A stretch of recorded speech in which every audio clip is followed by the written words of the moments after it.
नमस्कार दर्शकों, आप सभी को दशहरा पर्व की हार्दिक शुभकामनाएं। मैं हूं आपके साथ इशिका यादव। आप देख रहे हैं अभय न्यूज का 5 अक्टूबर बुधवार का बुलेटिन। तो चलिए देखते हैं शहर की कुछ खास खबरें। इस बुलेटिन के प्रायोजक है आरके डेवलपर्स। शानदार घर खरीदें अब अपने बजट में।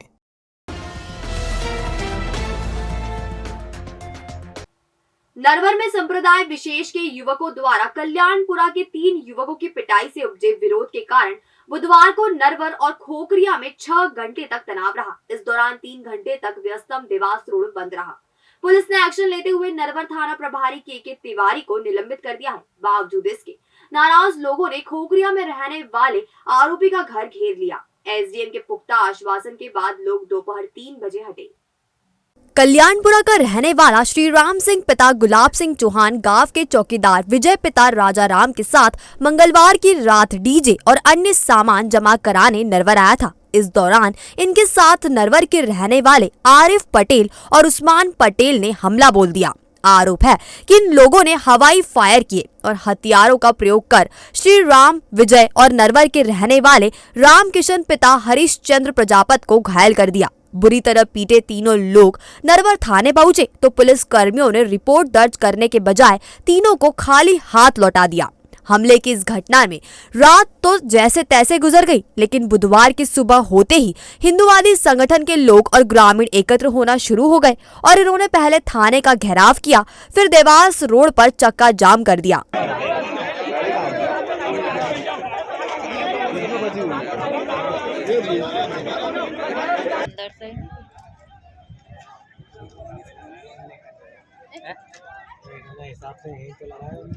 जाम की वजह से 1 किलोमीटर दूर तक वाहनों की कतारें लग गई और लोग परेशान होते रहे। चक्का जाम की जानकारी लगते ही उज्जैन से एसटीएफ और अफसरों को भेजा गया। डीएसपी संतोष कौल के साथ एसडीएम गोविंद दुबे ने मोर्चा संभाला। लोगों ने टीआई के निलंबन, दोषियों पर प्रभावी कार्रवाई की मांग की। ये ना बड़े-बड़े आपकी लट भी खाएंगे तो भी नहीं मानेंगे। अभी हम इसको बस हमें वही चाहिए, इसमें रहेगा। हम खुद आप लोग के साथ चलो लगाए रहोगे। इसे देखते हुए टीआई के तिवारी को तत्काल निलंबित कर दिया गया और दोषियों के खिलाफ प्राण घातक हमला और बलवे की धाराओं के तहत प्रकरण दर्ज कर लिया गया। बावजूद इसके लोगों का गुस्सा शांत नहीं हुआ और वह आरिफ पटेल के खोखरिया स्थित निवास पर पहुंच गए और करीब 2 घंटे तक आवास को घेरे रहे। आरिफ का परिवार मकान खाली करके भाग गया था। यहाँ फिर एसडीएम गोविंद दुबे पहुंचे और आक्रोशित लोगों को समझाया। आइए घटना के बारे में तफसील से जानते हैं प्रदर्शन कर रहे कमल सिंह चौहान से। पूरा से हमारे बच्चे जुलूस निकाल के नरवर डीजे और ये आइटम जमा करने आ रहे थे। अचानक आरिफ पटेल नाम का व्यक्ति खोखरिया का रहने वाला, उसने हमारे बच्चों पर हमला किया और हमला भी इस तरीके से किया, पत्थर मारे, फरसे से हमला किया, उनके पास बंदूक थी उससे हमला किया। वहाँ पे उन्होंने फायरिंग भी करी। 2 बालक को, हमारे बालक को लगी है, जो अभी पुलिस ने किसी प्रकार कोई कार्रवाई नहीं की। रात से अभी तक हम कार्रवाई के लिए खड़े हैं। पुलिस किसी प्रकार की कोई कार्रवाई नहीं करने के लिए तैयार है। आरोपियों के खिलाफ प्रकरण दर्ज करने के संबंध में डीएसपी संतोष कौल ने बताया। वो रात में कुछ ऐसा मामला हुआ था कि कुछ लोगों ने किसी के साथ जो मूर्ति विसर्जन करने गए थे, फिर वहाँ से आ रहे थे वो लोग, तो उनको ऐसा कुछ दूसरे संप्रदाय के लोग हैं, उनने उनको रोक करके मारपीट करी थी उनके साथ में।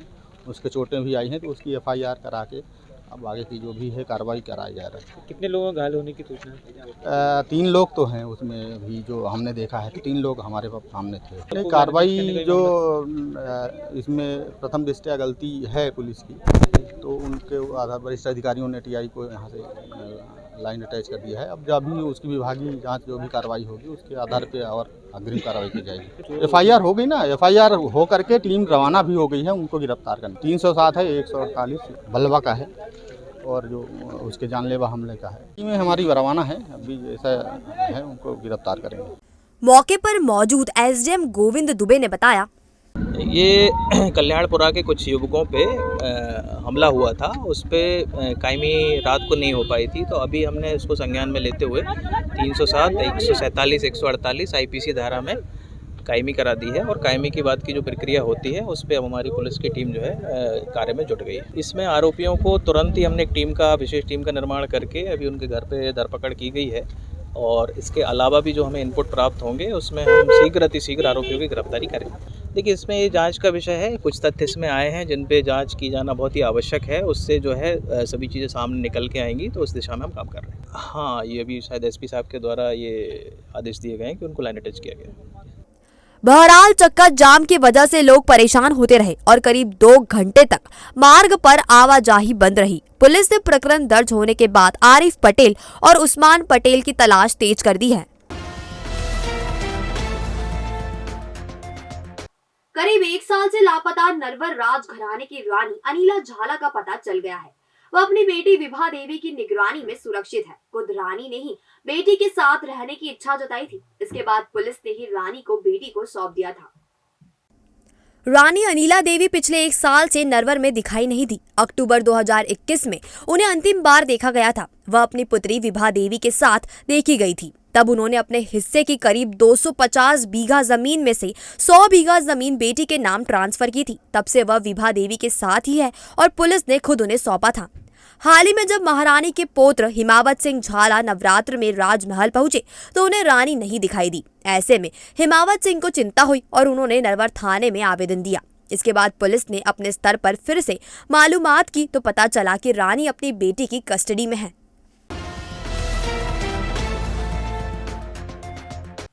महाकाल लोक के लोकार्पण कार्यक्रम की नगर निगम और स्मार्ट सिटी की तैयारियों से नगरीय प्रशासन मंत्री खुश नहीं है और इसके चलते उन्होंने निगम आयुक्त अंशुल गुप्ता को जमकर लताड़ लगाई है। भूपेंद्र सिंह बुधवार को उज्जैन में है। वह प्रधानमंत्री नरेंद्र मोदी के कार्यक्रम की रूपरेखा तैयार करने के लिए आए थे। पीएम के दौरे को देखते हुए कार्यक्रम का आयोजन भव्य स्तर पर होना है और इसके लिए पूरे शहर के चौराहे प्रमुख स्थलों की रंगाई पुताई होनी है। कार्यक्रम के केवल 5 दिन बचे हैं और अब तक यह काम शुरू नहीं हुआ है। ऐसे में भूपेंद्र सिंह ने गहरी नाराजगी जाहिर की। उन्होंने निगम आयुक्त और स्मार्ट सिटी के ईडी अंशुल गुप्ता को फटकार लगाई। अभी मैं जब आ रहा था रास्ते में तो एक पूरे रोड पे एक वेंट लगा हुआ था, एक पोत रहा था, तो वो 2-3 महीने पोत पाएगा जिस गति से पोत रहा था। सर काम मिलेगा, सर काम पूरा हो जाएगा, कब करके देंगे सर? आज शाम तक मेरे काम हो जाएगा, जो बचा कल मैं चेक करूँगा सर। बैठक के बाद नगरीय प्रशासन मंत्री ने मीडिया को बताया, जो 11 तारीख का माननीय प्रधानमंत्री जी का कार्यक्रम है और जैसा आप सबको जानकारी है कि जो महाकाल लोक जिस भव्य स्वरूप में बनाया गया है और बाबा महाकाल के दर्शन करने के लिए माननीय प्रधानमंत्री जी और इसके साथ साथ महाकाल लोक का लोकार्पण करने के लिए प्रधानमंत्री जी आ रहे हैं। इसके लिए अलग अलग समितियां बनाई गई हैं। उन समितियों के सभी अध्यक्ष, समितियों को जो उप समितियां हैं उनके सभी प्रमुख लोगों के साथ बैठक हुई है। सभी ने अपनी अपनी तैयारियों की जानकारी दी है और बहुत भव्य स्वरूप में पूरे कार्यक्रम की तैयारियां भव्यता के साथ की जा रही हैं। अभी माननीय मुख्यमंत्री जी कुछ ही देर में पहुंच रहे हैं, तो वो आज दशहरे के इस कार्यक्रम में सम्मिलित होंगे और कल फिर हम लोग 2 बजे पूरी आयोजन समिति बैठेगी और फिर आगे की तैयारियों पर कल हम लोग चर्चा करेंगे। तो कार्यक्रम की तैयारियों के लिए आज बैठक, तो सभी श्रद्धालु आएंगे। हम लोगों ने कोई टारगेट तय नहीं किया है, सभी श्रद्धालु आएंगे। ये धार्मिक कार्यक्रम है, कोई राजनीतिक कार्यक्रम नहीं है। शुद्ध रूप से भगवान बाबा महाकाल का कार्यक्रम है और सभी जगह निमंत्रण पहुंच रहे हैं।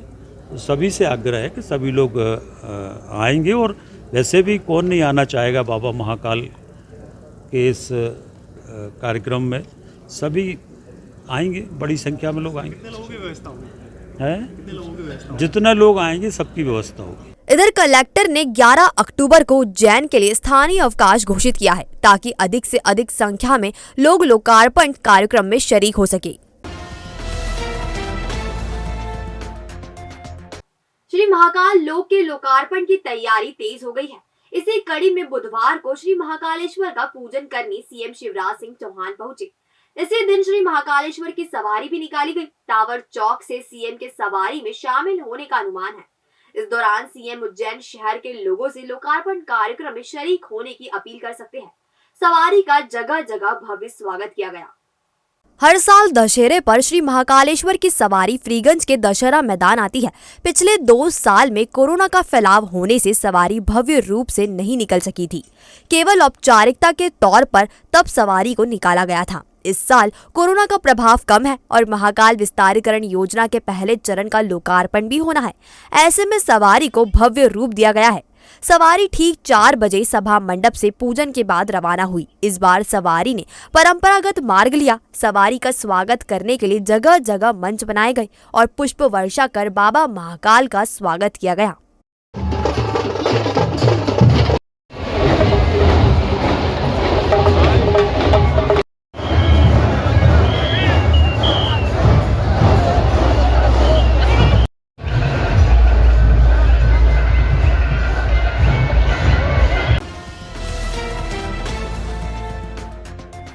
कितने घर बर्बाद करे हैं इस नशे की आदत ने। इस आदत के जो आदी हैं वो खो चुके हैं अपनी पहचान। यदि आपके अपने भी नशे की लत से जूझ रहे हैं तो आप चिंता छोड़िए और कदम बढ़ाइए हमारी ओर।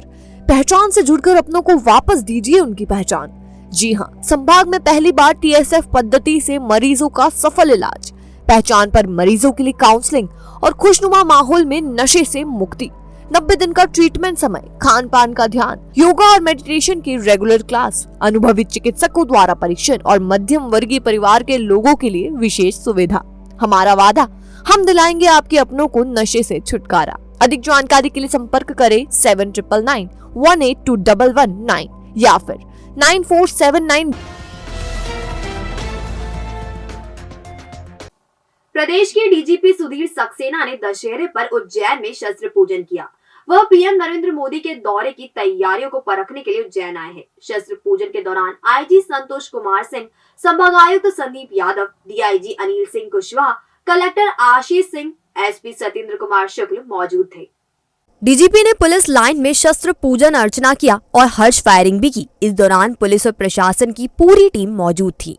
आईजी संतोष कुमार सिंह ने बताया कि प्रधानमंत्री 11 अक्टूबर को उज्जैन आ रहे हैं। उनकी सुरक्षा व्यवस्था को परखने के लिए डीजीपी उज्जैन आए हैं। डीजीपी ने महाकाल लोक का निरीक्षण किया और कार्तिक मेला मैदान का मुआयना भी किया। वरिष्ठ अधिकारियों के साथ बैठकर उन्होंने सुरक्षा तैयारियों को परखा और जरूरी निर्देश दिए।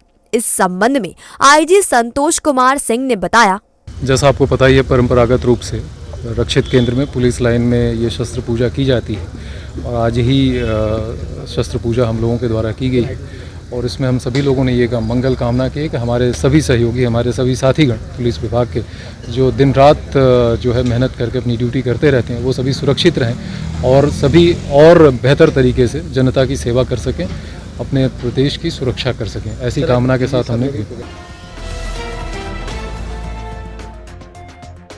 राष्ट्रीय स्वयंसेवक संघ ने दशहरे पर इस बार 65 बस्तियों में पथ संचलन निकाला। घोष की धुन पर कदमताल करते निकले स्वयंसेवकों का पुष्प बरसाकर स्वागत किया गया।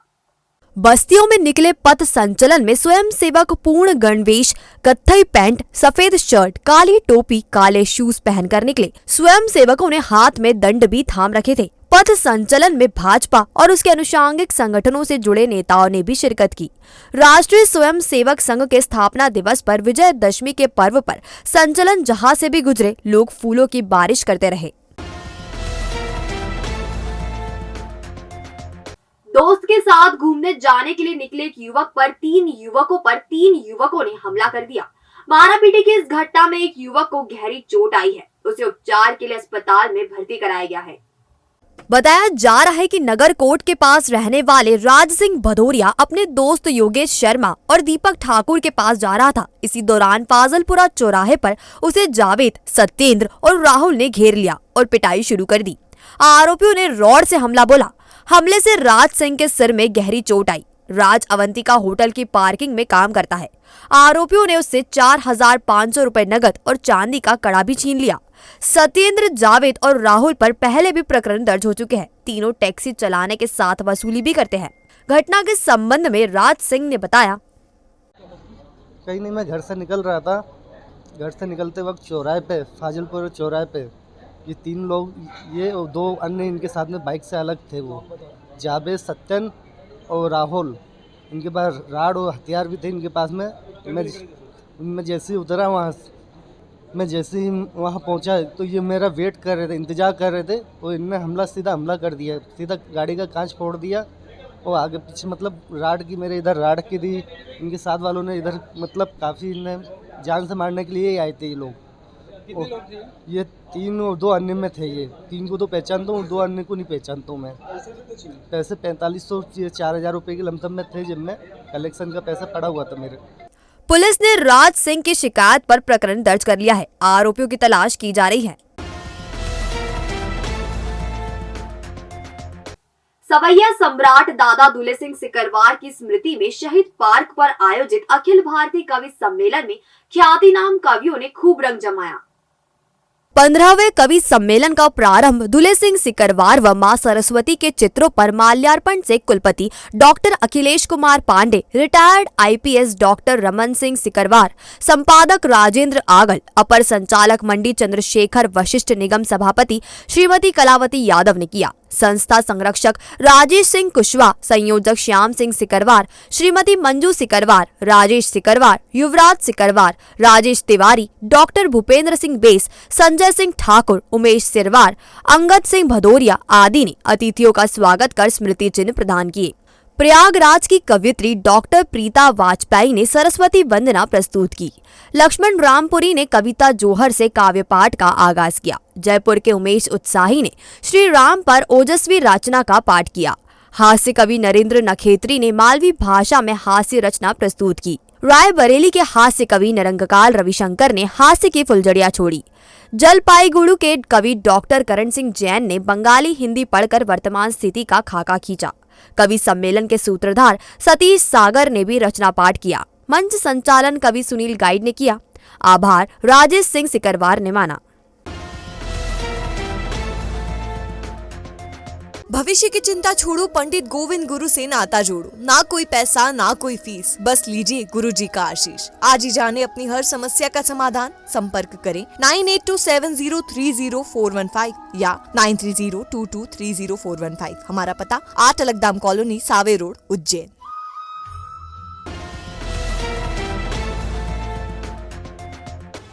तो आपने देखा हमारा बुलेटिन, ये आपको कैसा लगा? इसका फीडबैक हमें हमारे कमेंट सेक्शन में जरूर दीजिएगा। कल फिर मुलाकात होगी नए बुलेटिन के साथ। नमस्कार।